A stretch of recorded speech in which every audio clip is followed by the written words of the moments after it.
कवि कहे जाने वाले मैथिली शरण गुप्त का जन्म झांसी जिले के चिरगांव नामक ग्राम में सन 1873 ईस्वी को हुआ था।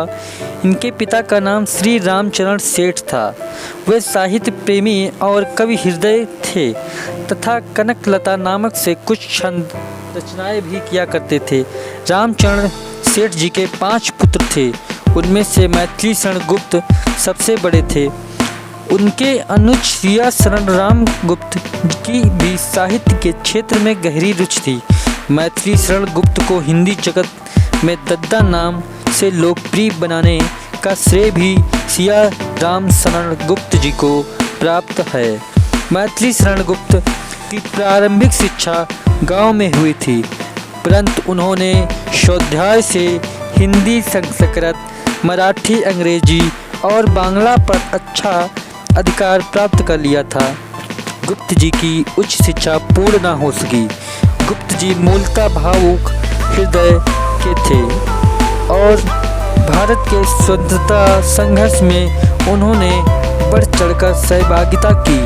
गुप्त जी को सकारात्मक तो विरासत में मिली थी, परंतु उनको विकसित करने की प्रेरणा आचार्य महावीर प्रसाद द्विवेदी से मिली।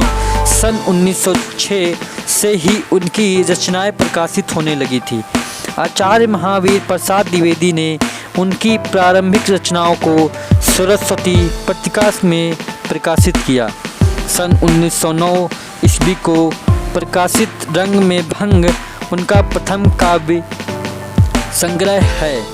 गुप्त जी ने अपनी सर्वोत्तम कृति साकेत में आचार्य महावीर प्रसाद द्विवेदी के प्रति अपनी कृतज्ञता ज्ञापित करते हुए लिखा है, करते तुलसीदास भी कैसे मानस नाद, महावीर का यदि उन्हें मिलता नहीं प्रसाद।